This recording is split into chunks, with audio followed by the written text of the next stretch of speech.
As soon as Chinese soldiers stepped in, they found 6-foot-tall Jats waiting for them. Within minutes, 340 Chinese soldiers lay on the ground. But how did things even reach this point?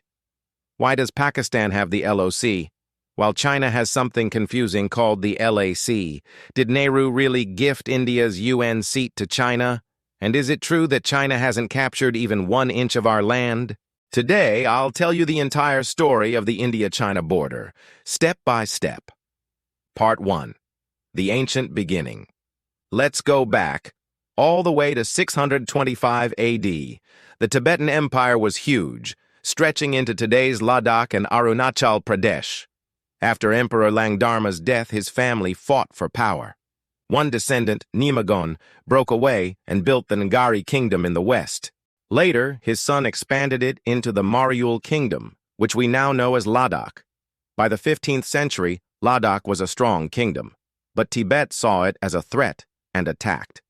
Ladakh lost ground until the Mughals stepped in. Finally, the Treaty of Tingmosgong, 1684, drew the first written border between Tibet and Ladakh. Part 2.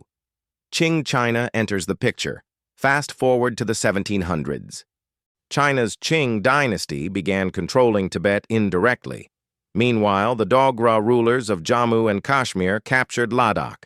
The Dogras fought Tibet, and in 1842, the Treaty of Chusul was signed. And here's the key point. China itself signed this treaty, accepting that Aksai Chin belonged to Ladakh. That's why even today, India's claim over Aksai Chin is considered strong. Part 3. The British and the Border Lines. Then came the British. Worried about Russia, they wanted secure borders.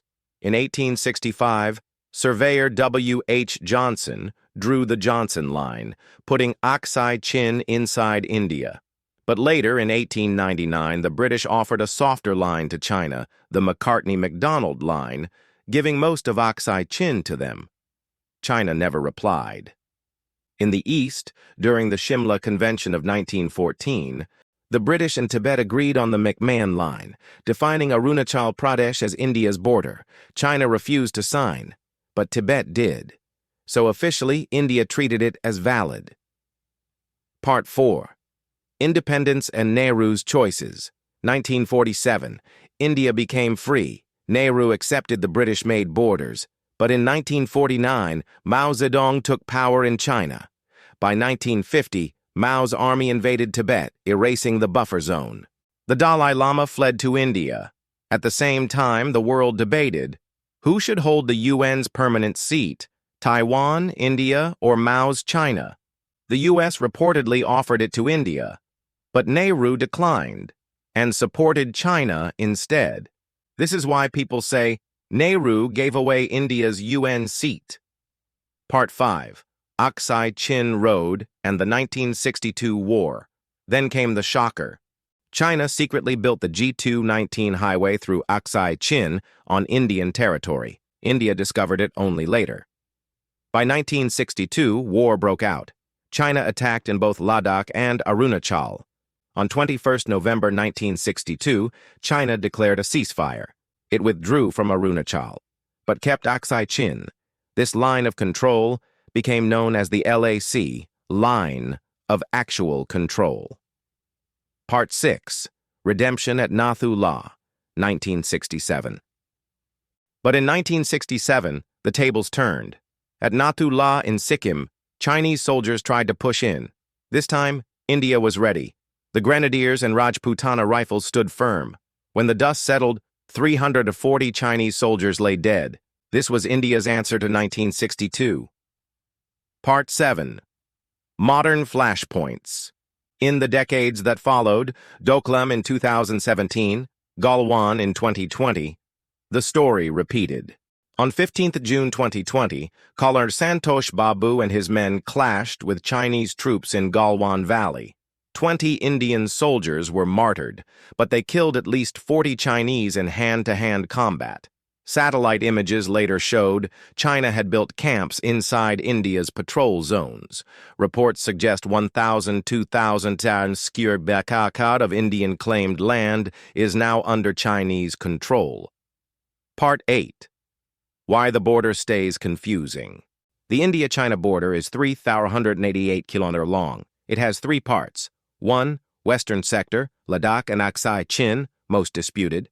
2. Middle sector, Himachal and Uttarakhand, relatively calm. 3.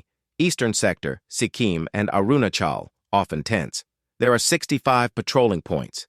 India has lost access to 26 of them thanks to China's salami slicing strategy, grabbing land bit by bit. China also builds border villages to cement its control. Meanwhile, India is catching up, rapidly building roads and air bases like the Daulat Beg Oldie Road. Conclusion. So here's the truth. China may say one thing in agreements, but on the ground, it pushes forward inch by inch, and while official statements claim not an inch lost, satellite images tell another story. History shows one thing very clearly. India must stay alert, because for China, the border is not just a line, it's a long-term strategy, and sooner or later, this rivalry may again test both nations.